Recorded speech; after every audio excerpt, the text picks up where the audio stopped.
Good morning बच्चों। Sanjay public inter college की online classes में आपका स्वागत है। मैंने कल आपको पार्ट 1 पढ़ा दिया, मतलब कल आपको चैप्टर मैंने थ्री पढ़ाया था ना, थर्ड चैप्टर पढ़ाया था मैंने, वो आपको फिनिश कर दिया था। कल मैंने तीनों पार्ट उसके कंप्लीट करा दिए थे।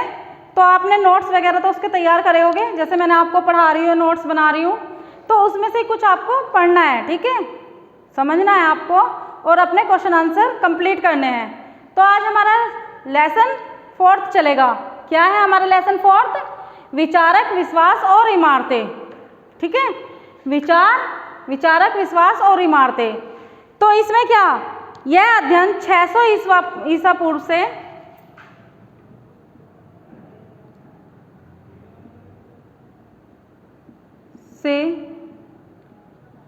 600 ईस्वी तक चला, ठीक है। इस काल में क्या होने वाली संस्कृति का विकास का अध्ययन हुआ। जो इस काल में, मतलब क्या 600 ईसा पूर्व से 600 ईस्वी तक जो काल था, उसमें जो संस्कृति का अध्ययन हुआ, हम इस काल में संस्कृति का अध्ययन करते हुए समकालीन विचारकों, संस्कृति, इमारतें, विश्वासों का अध्ययन कर चुके हैं, ठीक है। उसके माध्यम से जो भी हम है इस चैप्टर को आपको पढ़ाएंगे। इसमें क्या, इसमें मुख्य विषय था कि बौद्ध धर्म, जैन धर्म और सांची के स्फूर्त का वर्णन किया गया है। इसमें बौद्ध धर्म, जैन धर्म, सांची के स्फूर्त का इसमें क्या वर्णन किया गया है। तो इसमें क्या, ऐतिहासिक स्रोत, तो इसका टॉपिक है हमारा ऐतिहासिक स्रोत।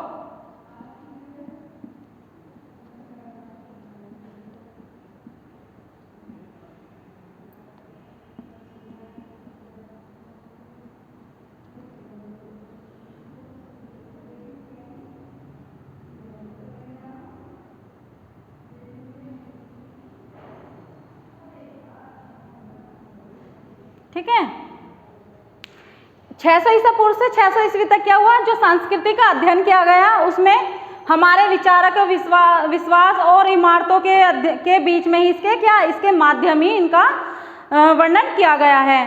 तो इसमें जैन धर्म, बौद्ध धर्म, स्फूर्तों का भी वर्णन किया गया है। ऐतिहासिक स्रोत में है वैदिक साहित्य, इसका है हमारा, ये हमारे क्या दो उसमें बांटे गए, वैदिक और बौद्धिक साहित्य।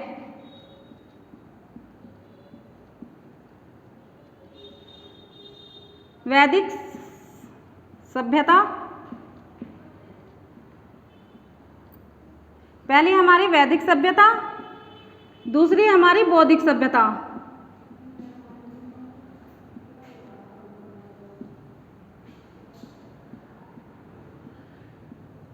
ठीक है बच्चों, पहले इसमें वैदिक सभ्यता, दूसरी हमारी बौद्धिक सभ्यता या बौद्ध सभ्यता, ठीक है। तो हम इसके बारे में बताएंगे आपको। जो बौद्धिक सभ्यता है उसमें क्या वेदों का वर्णन किया गया है, वेद जैसे कि वेद, ब्रह्म, आरण्य, उपनिषद, सूत्र, स्मृति और महाकाव्य, पुराण आदि का इसमें क्या वर्णन किया गया है। और इस साहित्य में, जो ये वैदिक साहित्य है, इसमें महत्वपूर्ण ग्रंथ क्या है वैदिक साहित्य में? वैदिक साहित्य में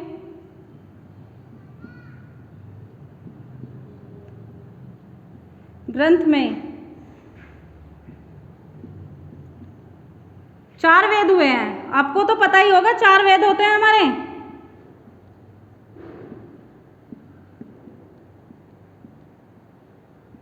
ठीक है। वैदिक साहित्य के ग्रंथ में जो 4 वेद बताए, कौन कौन से? पहला है हमारा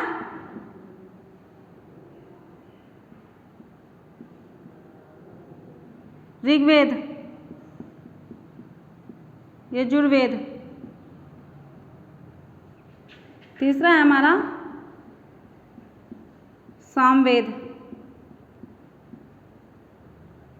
फोर्थ है हमारा अर्थवेद।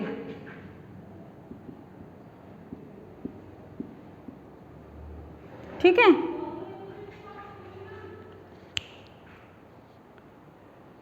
तो इसमें 4 वर्णों का उसका वर्णन किया गया है, ठीक है।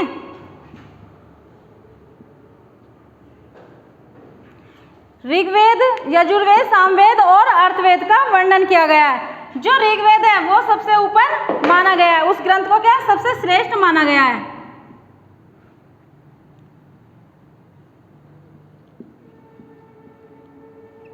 ऋग्वेद को क्या माना गया है? सबसे ऊंचा या सबसे ऊपरी से दर्जा दिया गया है। इसे प्राचीन क्या ऋग्वेद जो था इसे प्राचीन ग्रंथ भी कहा गया है ऋग्वेद को। ठीक है, यह प्राचीन ग्रंथ आर्यों के धार्मिक, सामाजिक और आर्थिक एवं राजनीतिक जीवन पर प्रकाश डालता है। जो आर्थिक जो हमारा ऋग्वेद है वो क्या सामाजिक, राजनीतिक, आर्थिक और धार्मिक विचारों पर क्या प्रकाश डालता है। यजुर्वेद, सामवेद एवं अर्थवेद उत्तर वैदिक काल के लगभग 1000 ईसा पूर्व से 600 ईसा पूर्व तक आर्यों के जीवन पर प्रकाश डालते हैं। जो हमारे तीनों काल है यजुर्वेद, सामवेद, अर्थवेद, ये क्या करते हैं 600 ईसा पूर्व से 600 ईस्वी तक क्या करते हैं उत्तर वैदिक काल के आर्यों पर उनका क्या प्रकाश डालते हैं, आर्यों के जीवन पर। ठीक है, फिर ब्राह्मण ग्रंथों में वैदिक कर्मकांड का विस्तृत वर्णन किया गया है। जो हमारा ब्राह्मण ग्रंथ होते हैं, ब्राह्मण समाज के जो लोग होते हैं, जो वेद होता है उस पर क्या कर्मकांड जो उसके क्रम होते हैं उस पर क्या विस्तृत वर्णन किया गया है। फिर है पुराण भी हमारा एक था, ये भी प्राचीन ग्रंथ माना गया है। क्या है ये पुराण? क्या प्राचीन भारतीय स्थिति इतिहास के महत्वपूर्ण मूल्यवान के स्रोत है। जो पुराण था वो हमारा मूल्यवान स्रोत था। इसमें क्या इसकी संख्या 18 है। पुराणों की संख्या कितनी होती है? 18 संख्या होती है इसकी, 18 संख्या होती है।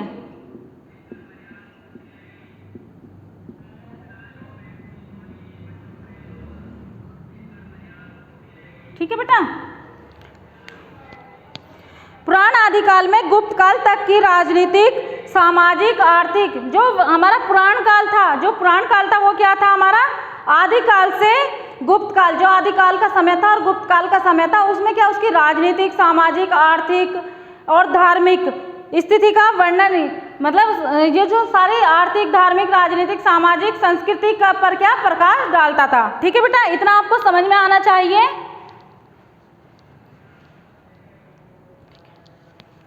तो हमारे जो पुराण थे उसकी क्या जो इनकी संख्या थी वो 18 थी। पुराणों की संख्या क्या थी? 18 थी।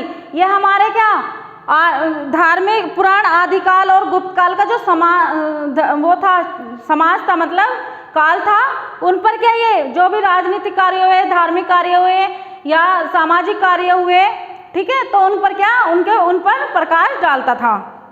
फिर है हमारा बौद्धिक साहित्य। मैंने कहा था ना वैदिक साहित्य सभ्यता या बौद्धिक सभ्यता, तो हमारा फिर आ गया बौद्धिक साहित्य।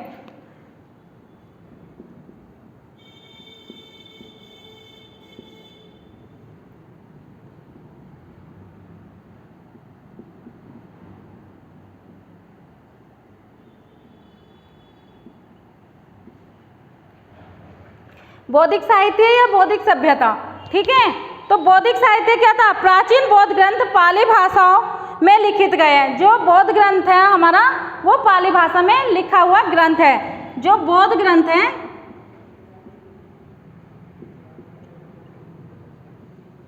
पाली भाषा में लिखा हुआ है।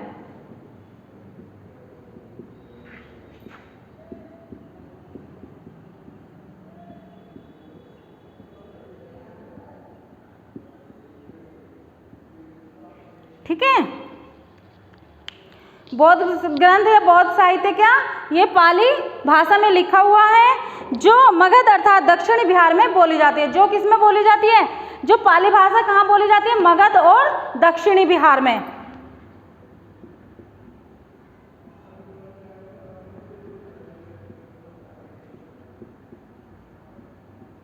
दक्षिणी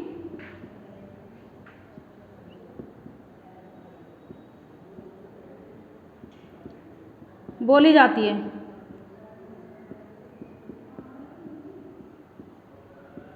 ठीक है, इन ग्रंथों में न केवल महात्मा बुद्ध के जीवन का बल्कि महात्मा के जीवन के विषय में, बल्कि उस काल के मगध, जो मगध काल था उसके विषय में भी वर्णन किया गया है। ये नहीं है कि बौद्धिक काल है या बौद्धिक साहित्य, तो इसमें गौतम बुद्ध के बारे में या बौद्ध काल के बारे में ही वर्णन किया गया, इसमें महात्मा बुद्ध के बारे में ही वर्णन किया गया है, ऐसा कुछ नहीं है। इसमें मगध जो भी इसकी भाषा है, या बिहार, दक्षिणी बिहार है, उसके बारे में भी, या पूर्वी उत्तर है उसके बारे में भी इसका वर्णन किया गया है। फिर है जातकों में, चलो ऐसे समझाती थी, जातकों में बुद्ध के पूर्व जन्म का वर्णन किया। जो जातक होते हैं उसमें क्या महात्मा बुद्ध के जो जन्म से पहले का भी वर्णन किया गया है। जातक क्या था, इस 5वीं ईसा पूर्व में या 5वीं शताब्दी के से दूसरी शताब्दी का कार्यकाल था। ठीक है, यह आपको समझ में आया बेटा। ऐतिहासिक स्रोत में वैदिक सभ्यता या वैदिक साहित्य और बौद्धिक साहित्य थे, दोनों थे हमारे। तो वैदिक साहित्य के हमारे 4 वेद बताए गए हैं, ऋग्वेद, यजुर्वेद, सामवेद और अर्थवेद। फिर इसमें पुराणों को भी क्या इनकी क्या 18 संख्या है। राजनीतिक, सामाजिक और आर्थिक जो भी हमारे थे उनमें भी इनका महत्वपूर्ण योगदान रहा। ठीक है,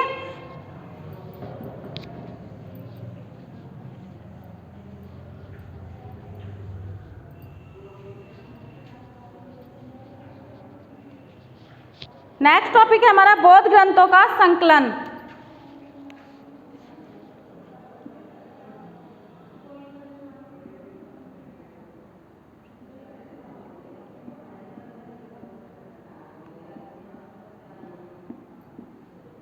का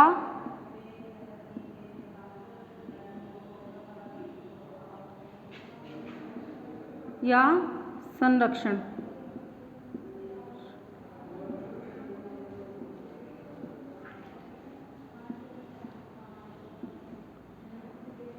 ठीक है, बौद्ध ग्रंथों का संकलन या संरक्षण। ठीक है, इसमें क्या अन्य धार्मिक शिक्षकों के समान महात्मा बुद्ध व्यवहारिक रूप से बातचीत करने के द्वारा मौखिक शिक्षा प्रदान करते थे।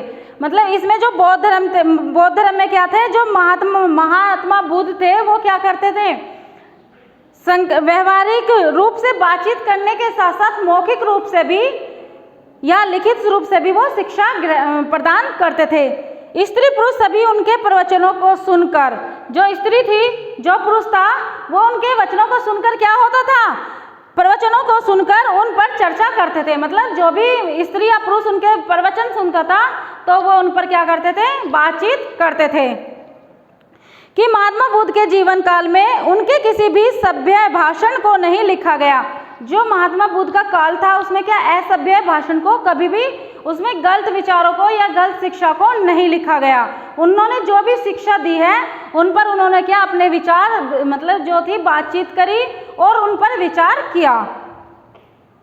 उनकी मृत्यु के बाद उनके शिष्यों ने बिहार में वैशाली, पाली भाषा में चेष्टों की एक सभा का आयोजन किया। जब महात्मा बुद्ध की क्या मृत्यु हो जाती है तो उन्होंने क्या, पाली, वैशाली ग्राम था उनका जो जन्म हुआ था वैशाली ग्राम में, तो वहीं पर एक पाली भाषा का वर्णन किया उन्होंने और उन पर चर्चा करनी शुरू कर दी।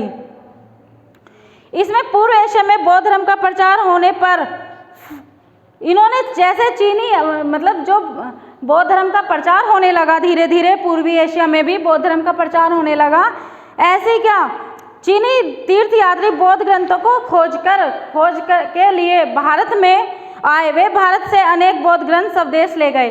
जो क्या बौद्ध धर्म के जो ग्रंथ थे उनको खोजते खोजते क्या करा, उन्होंने भारत में आए और जब भारत में उन्होंने महात्मा बुद्ध के ग्रंथों को खोज लिया तो उन्होंने वो क्या करा, विदेश ले जाने लगे। तो क्या उनसे क्या ये लोग क्या भारत आए और भारत से क्या उन्होंने जो भी ग्रंथ थे महात्मा बुद्ध के जो ग्रंथ थे या मतलब वेद थे, उन्होंने क्या उनको पढ़ा लिखा, मतलब उन पर विचार किया और उन्हें वे क्या विदेश ले गए, जहाँ विद्वानों द्वारा उनका अनुवाद किया गया। और जो ये ग्रंथ थे वेद थे उनको क्या विद्वानों जो महान महापुरुष थे उनके द्वारा उन पर विचार किया गया। ठीक है, अनुवाद किया गया। अनेक शताब्दी तक ये पांडुलिपि एशिया के विभिन्न क्षेत्रों में स्थित, मतलब पांडुलिपि माने जो हाथ से लिखे गए ग्रंथ होते थे, तो उन पर क्या उन्होंने विद्वानों ने क्या विचार किया, विमर्श किया और विभिन्न क्षेत्रों में स्थित बौद्ध विहारों में संरक्षित थी। मतलब उनके मठों में जो थी उनको खोजने लगे। पहले क्या कागज पे लिखते थे, पांडुलिपि का मतलब है कि हाथ से लिखी हुई चीजें, हाथ से लिखा करते थे, ठीक है। तो हाथ से क्या, पहले क्या हाथ की जन्म कुंडली होती थी ना, तो ऐसे ही हाथ से सभी ग्रंथ हाथों से ही लिखे जाते थे। तो उन्हें उन्होंने खोजबीन की और वो भी उसे विदेश ले गए। विद्वानों ने पाली, संस्कृति, चीनी एवं तिब्बत भाषाओं में लिखे इन ग्रंथों के अनुवाद तैयार किए। जो भी पाली थी, ये पाली, तिब्बत, चीनी, ये सारी भाषाओं में लिखे गए थे और उन पर उनका जो महान विद्वान थे उन्होंने क्या, उनका वर्णन किया, अनुवाद किया। फिर है हमारा जैन साहित्य, ठीक है। जैन साहित्य में भी इन्होंने क्या करा, जैसे मैंने आपको पढ़ाया वहां पर मैंने आपको पढ़ाया था वैदिक साहित्य, बौद्ध साहित्य, अब हमारा है जैन साहित्य।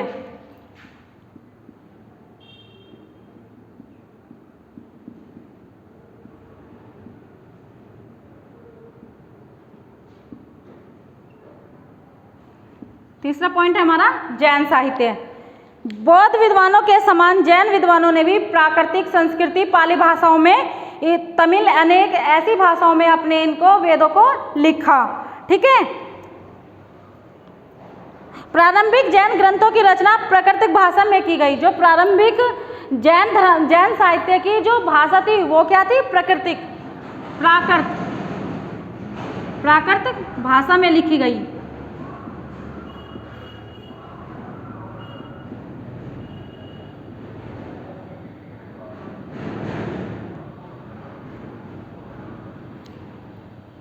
ठीक है, जैन साहित्य की जो पहली भाषा थी, मतलब अनेक भाषाओं में लिखा गया, लेकिन जो पहली भाषा थी वो थी प्राकृत भाषाओं में लिखी गई। 6ठी शताब्दी में गुजरात के वल्लभी नगर में इन्हें अंतिम रूप से संकलित किया गया। इन ग्रंथों से महावीर कालीन बिहार और पूर्वी उत्तर प्रदेश के राजनीतिक इतिहास में पुनर्निर्माण किया गया।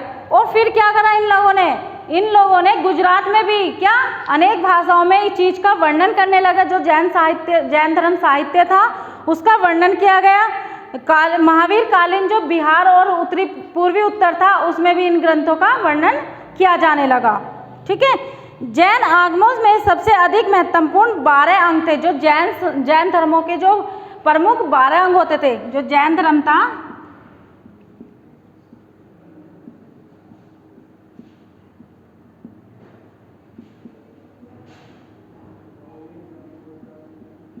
बारह अंग मुख्य थे,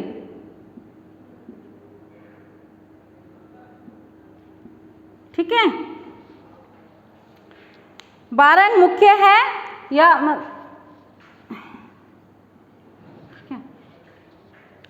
ये ग्रंथ महावीर स्वामी तथा जैन धर्म के संबंध में बहुमूल्य जानकारी प्रदान करते हैं। जो ये ग्रंथ है, मतलब जो ये 12 ग्रंथ है, ये महावीर स्वामी या जैन धर्म के बारे में बहुमूल्य जानकारी प्रदान करते हैं।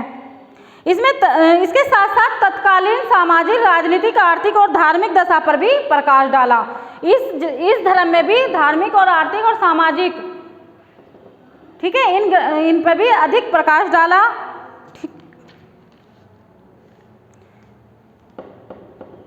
ठीक है बेटा, तो ये बताओ आपको पहले ये तीनों जो पॉइंट मैंने आपको समझाए हैं वो समझ में आ रहे हैं या नहीं?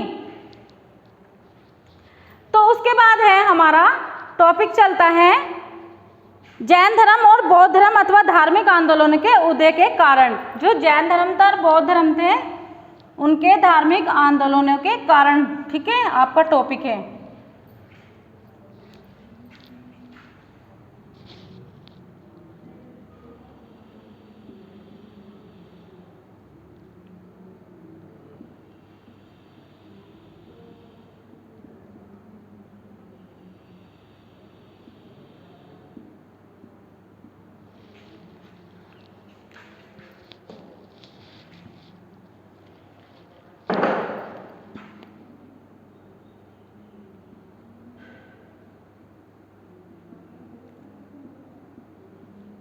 धार्मिक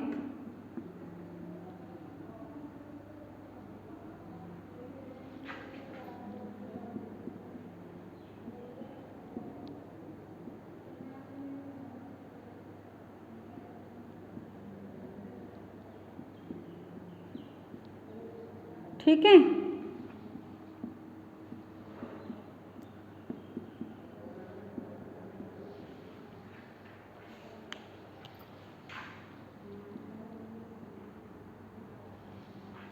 आंदोलनों के कारण। तो इसमें क्या, इसमें काफ़ी सारे आंदोलन हुए हैं, ठीक है, क्योंकि कई कारण हैं जिसमें जैन धर्म, बौद्ध धर्म और धार्मिक के आंदोलन हुए, कई प्रकार से हुए। वैदिक धर्म में आडंबर और कर्म कांडों का समावेश। क्या था पहला आंदोलन इनका?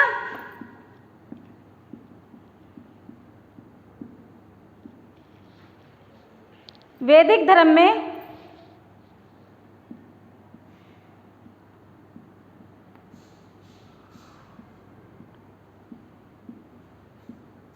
आडंबरों और कर्मकांडों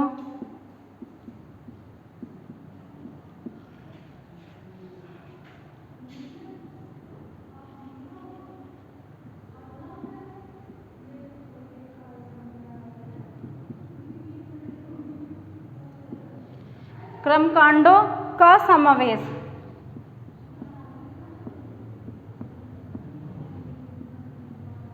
ठीक है,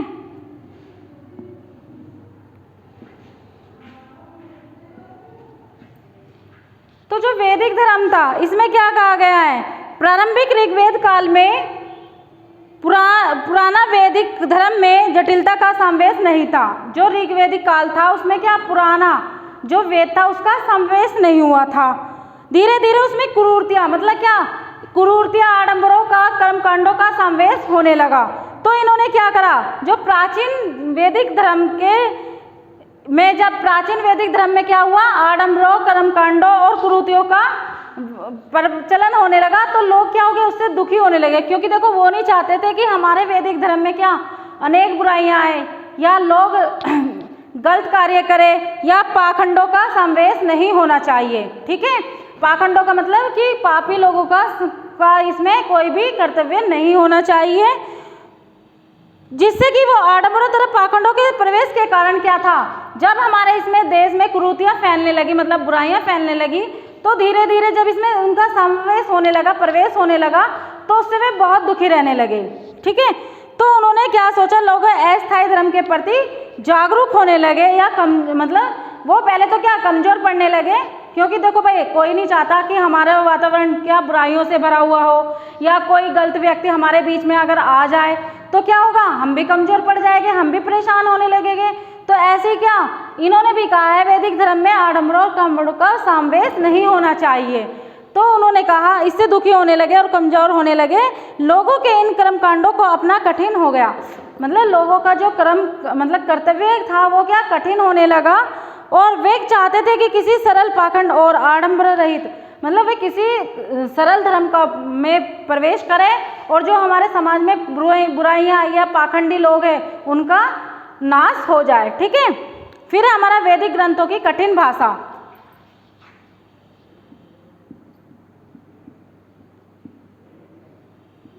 वैदिक ग्रंथों की कठिन भाषा।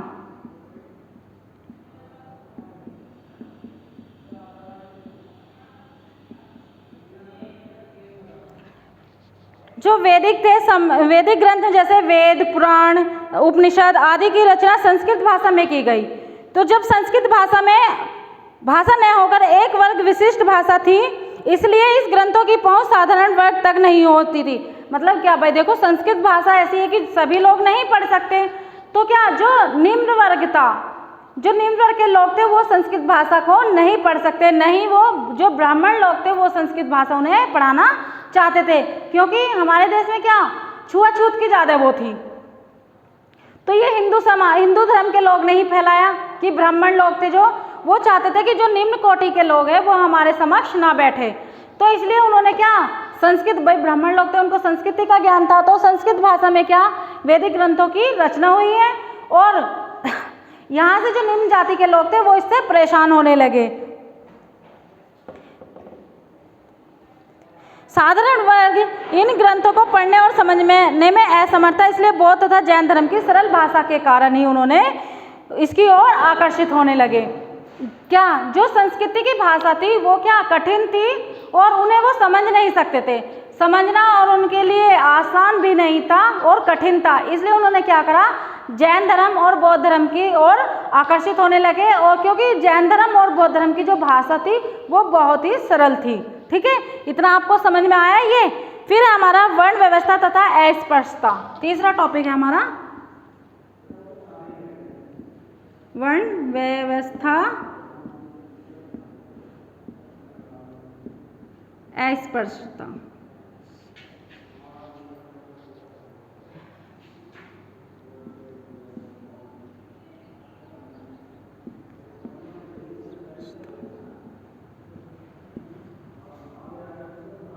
ठीक है,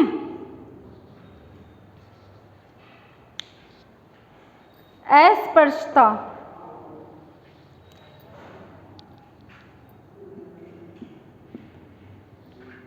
तो इसमें भी क्या था, वैदिक धर्म की जटिल तथा ब्राह्मण वेदों के कारण समाज में जाति बंधन अत्यधिक कठोर होता गया। जो मैंने ये पहले बताया था आपको, जो हमारे धर्म हिंदू धर्म था उसमें क्या लोग एक दूसरे को परेशान करने लगे थे। जो उच्च जाति के थे वो निम्न जाति को क्या परेशान करने लगे। जैसे ब्राह्मण लोग थे वो निम्न जाति के लोगों को परेशान करते थे, और उसी के कारण क्या करा उन्होंने, जैन धर्म और बौद्ध धर्म को अपनाया, क्योंकि उसके जो कर्तव्य थे या उसकी भाषा थी वो बहुत सरल थी। इसलिए उन्होंने क्या करा, क्योंकि इसमें जो हमारा ये धर्म है वर्ण व्यवस्था थी, मतलब जाति व्यवस्था थी, या इसमें अस्पृश्यता मतलब एक दूसरे को छूना नहीं था, या मंदिरों में जाना इनके लिए अवैध था। क्योंकि ब्राह्मण लोग जो थे उन्हें, जो निम्न जाति के जो लोग थे उन्हें क्या मंदिरों में जाना या पूजा पाठ करना उनके घर पर जाकर, ठीक है, या पानी भरना, तो उन्हें उनकी कोई भी सुविधा नहीं थी। वो उनसे एकदम कि दूर रहो हमसे, छूने से। अगर वो किसी मंदिर में चले गए या पानी के कुएं तक भी पहुंच गए तो उन्हें क्या, वो गंगा जल से शुद्ध करने लग जाते थे। तो इससे परेशान होकर उन्होंने क्या करा, अपनी वर्ण व्यवस्था ही बदल ली। तो वो क्या, जैन धर्म और बौद्ध धर्म में चले गए। फिर है हमारा पुरोहितों के कर्मकांड और स्वार्थ्य की भावना, फोर्थ है हमारा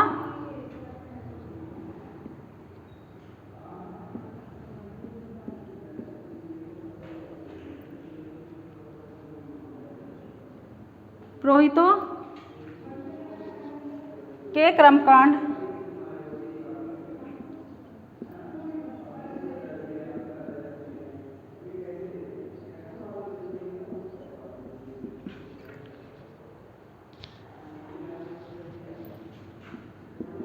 स्वार्थ्य की भावना,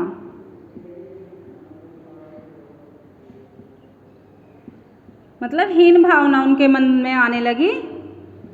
ठीक है, जो पुरोहित थे, जो अध्यापक थे, वो क्या करते, ब्राह्मण आदि धार्मिक रीति रिवाजों को सरल ढंग से संपन्न करते थे। जो प्रारंभ में पुरोहित थे या ब्राह्मण थे वो क्या थे, वो अपने जो धार्मिक रीति रिवाज थे वो क्या, उन्हें सरलता से निभाने लगे, संपन्न कर लेंगे। उनमें स्वार्थ की भावना नहीं थी। जो भी दान दक्षिणा उन्हें प्राप्त होती थी वे उसे संतुष्ट रखते थे। मतलब जो पुरोहित थे, जो कर्मकांड, जो यज्ञ करके जो भी दक्षिणा, मतलब ब्राह्मण जो लोग थे वो जो भी दक्षिणा उन्हें होती थी वो उनसे ही अपना पेट भरते थे या उनसे ही संतुष्टि होती थी। धीरे धीरे उन्होंने क्या, रीति रिवाजों को और भी सरल करने लगे, उससे संतुष्ट रहने के। धीरे धीरे उनमें स्वार्थ है, मतलब देखो भाई, मैंने ये भी कहा था पहले, जो ब्राह्मण लोग थे वो पहले क्या थे, यज्ञ कराते थे, या ब्राह्मण थे वो दान दक्षिणा के लिए जाते थे, भिक्षा मांगने के लिए जाते थे। तो जो भी उनसे उन्हें मिल जाता था वो उसमें क्या संतुष्टि थे, वो उस सभी रीति रिवाजों को मानते थे। लेकिन जैसे जैसे जैसे उन्नति होती चली गई, धीरे धीरे प्रगति बढ़ने लगी, तो उन्हें क्या, लोभ लालच की उनके मन में भावना आने लगी, स्वार्थी उनके अंदर हो गया।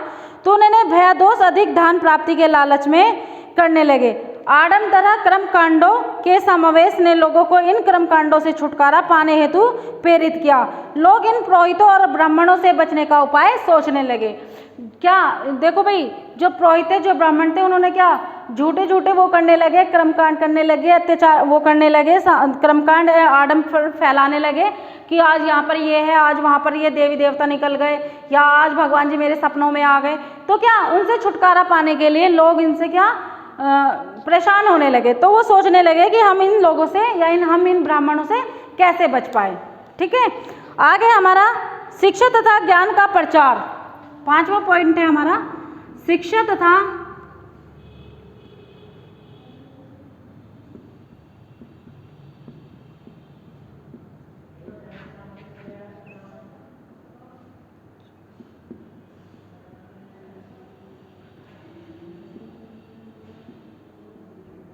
शिक्षा तथा ज्ञान का प्रचार। साधारण वर्ग में शिक्षा ज्ञान के बढ़ते प्रसार ने लोगों के मानसिक दृष्टिकोण में परिवर्तन किया। जो शिक्षा तथा ज्ञान का प्रचार फैलाने लगे, उन्होंने जो निम्न कोटि के जो वर्ग थे, मतलब निम्न जाति के लोग थे, उन्होंने क्या प्रसार बढ़ने लगा। लोगों के मानसिक, जो लोगों का मन था या दिमाग था, उनकी दृष्टि से उनके में परिवर्तन होने लगा। लोग हर बात का विश्लेषण तार्किक आधार पर करने लगे। मतलब लोग जो कोई भी परेशानी होती थी तो उसका विश्लेषण वो करने लगे। ठीक है। बढ़ती जागरूकता के फलस्वरूप कर्मकांड, आडंबरों और पाखंडों से लोग दूर होने लगे। जैसे जैसे शिक्षा का प्रचार हुआ या ज्ञान का प्रचार हुआ, ऐसे ऐसे लोग क्या आडंबरों से, पाखंडों से या कर्मकांडों से दूर होने लगे। ठीक है। उन्हें क्या पता चलने लगा कि यह अंधविश्वास है। पहले क्या था, जैसे कहते थे वैसे लोग मान लेते थे, क्योंकि वो उनके अंदर क्या ज्ञान नहीं था, शिक्षा का प्रचार नहीं था। लेकिन जैसे जैसे शिक्षा का प्रचार हुआ, ज्ञान का प्रचार हुआ, ऐसे ऐसे लोगों ने तरक्की करनी शुरू कर दी। ब्राह्मणों को चालाकियां उनकी समझ में आने लगी। ऐसे में सरल प्रगति बोध तथा जैन धर्म में उन्हें अपने आकर्षण में बांध लिया। मतलब जो ब्राह्मण की जो चालाकियां थी वो धीरे धीरे क्या हुआ, उन लोगों को समझ में आने लगी और उन्होंने क्या करा, जैन धर्म और बौद्ध धर्म की जो सरलता की दिशाएं थी उन्हें आकर्षित करने लगी। जो भी उनकी भाषाएं थी, जो उनके नियम थे जैन धर्म और बौद्ध धर्म के, वो क्या करने लगे, लोगों को आकर्षित करने लगे। क्योंकि देखो जो ब्राह्मण लोग थे वो पाखंडी होते थे, छुआछूत का विचार करते थे। तो उनसे बचने के लिए लोगों को क्या, जैसे जैसे जैन धर्म और बौद्ध धर्म ने शिक्षा और ज्ञान का प्रचार करा, वैसे वैसे ही लोगों में क्या तरक्की आने लगी, जागरूक होने लगे और वो क्या ब्राह्मणों के अत्याचारों को या उनकी चालाकियों को समझने लगे। ठीक है बेटा, ये आप लोगों की समझ में आया, इतना मैंने आपको समझाया। तो कल मैं आपको जैन धर्म पढ़ाऊंगी। ठीक है। अभी मैंने जैन धर्म अथवा धार्मिक आंदोलनों के कारण समझाए हैं आपको, 5 थे इसके, तो ये आपको समझ में आया 5 के 5 जो मैंने समझाए। ठीक है। तो आप ये नोट्स बनाते चलो। ठीक है। और इस पर अमल करो। देखो पढ़ने से ही सब कुछ होएगा। इसको एक बार मैंने जैसे पढ़ाया आपको, फिर आप घर में भी पढ़ के देखो। ठीक है। Thank you.